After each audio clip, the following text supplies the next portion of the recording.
Imagine a seguinte cena. Você está sozinho no seu quarto, luz apagada, tudo silencioso.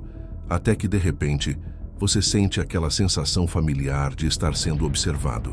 Não há ninguém ali, mas você sente.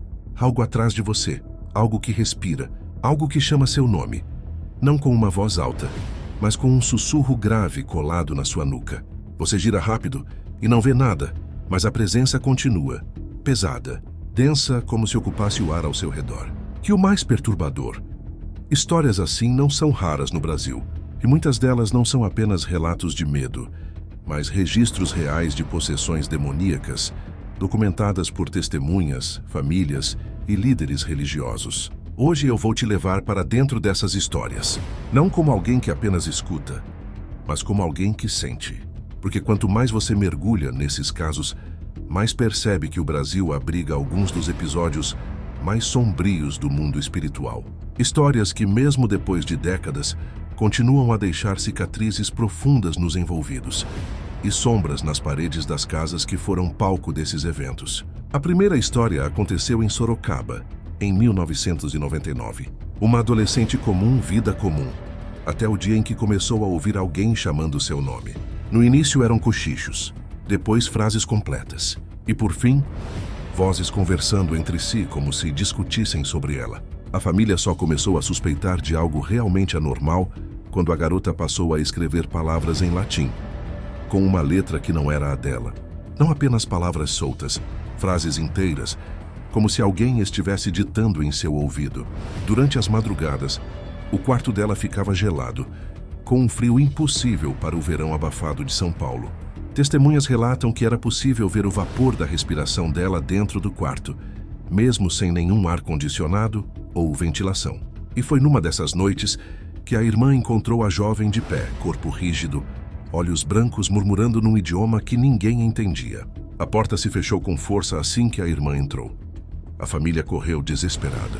A garota caiu no chão, mas permaneceu em posição ereta por alguns segundos, como se alguma coisa a segurasse pelo pescoço. Quando o padre chegou, ela virou lentamente, encarou o homem de batina e disse com uma voz rouca, grave e arrastada: "Eu estava esperando por você." E então ela sorriu. Mas não era o sorriso de uma adolescente. Era torto, esticado, quase desumano, como se alguém estivesse usando o rosto dela de forma errada. Nos exorcismos seguintes, a garota demonstrou força suficiente para empurrar dois homens grandes contra a parede. Os relatos dizem que cada vez que o padre falava o nome de Deus, ela estremecia, como se fosse atingida por uma descarga elétrica. E uma vez, durante um ritual, ela disse para uma das mulheres presentes: "Eu vi quando você chorou sozinha ontem. Ninguém ouviu. Mas eu ouvi." A mulher caiu no chão. Ninguém jamais soube explicar como a adolescente poderia saber daquele momento íntimo. Mas a história mais perturbadora do interior do Brasil vem de Pernambuco, década de 80, envolvendo um homem de cerca de 40 anos. Ele começou a agir de maneira estranha, encarando paredes, sussurrando sozinho, como se conversasse com alguém invisível. A esposa relata que, em várias noites, ele acordava gritando, dizendo que a coisa estava no quarto. Com o passar das semanas, o rosto dele começou a mudar. Não fisicamente, mas na expressão. Ela dizia que, às vezes, ao olhar para o marido, tinha a sensação de que os olhos não eram dele. A forma como ele piscava, a maneira como encarava as pessoas, era como se uma outra consciência estivesse por trás daquele olhar. Um dia, durante um almoço em família, ele simplesmente congelou. Parou de mastigar, parou de respirar, ficou imóvel, olhando para o nada, e então começou a rir. Um riso baixo, nervoso, que aos poucos foi crescendo até virar uma gargalhada histérica. A família inteira ficou em choque. Naquela noite, ele tentou entrar na igreja local, mas assim que cruzou a porta, começou a gritar, urrar, como se algo o queimasse por dentro. "Ele está aqui", gritava. "Ele não pode me tocar." 5 homens tentaram segurá-lo, e mesmo assim ele rasgou parte do banco de madeira com as próprias mãos. O padre iniciou um ritual de libertação, e testemunhas dizem que o homem começou a se contorcer no chão enquanto uma sombra escura se formava acima dele. Quando tudo terminou, ele apagou completamente. Dias depois, acordou sem lembrar de nada, como se aquele período tivesse desaparecido da mente dele.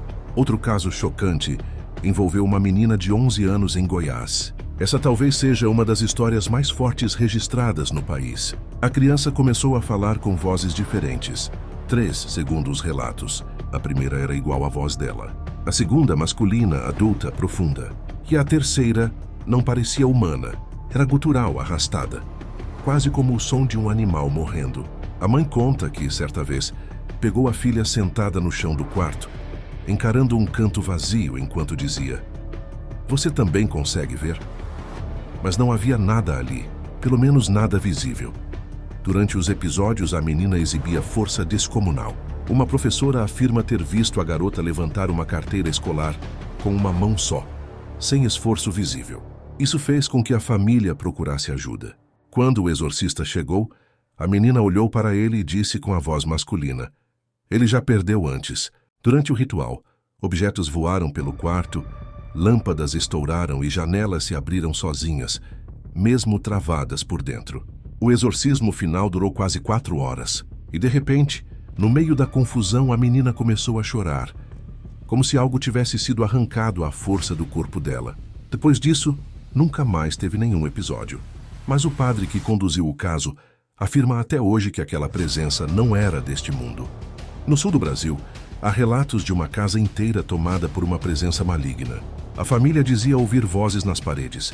Não gritos, não palavras distantes, mas conversas claras, como se 2 pessoas estivessem discutindo dentro da estrutura da casa. O pai acordava durante a madrugada, ouvindo passos pesados no corredor, mesmo quando todos estavam dormindo. O filho caçula dizia ver um homem alto, escuro, sem rosto, sentado no pé da cama. A mãe afirma que, por semanas, teve pesadelos com a mesma figura, um homem de olhos vazios que se aproximava dela enquanto ela dormia. Durante a primeira tentativa de bênção na casa, o exorcista ouviu alguém chamá-lo pelo nome completo, e ninguém ali sabia o nome dele. A porta da sala bateu com tanta força que o vidro estourou. Os moradores abandonaram a casa meses depois, e quem tentou viver ali depois nunca ficou muito tempo. Esses são apenas alguns dos casos documentados no Brasil.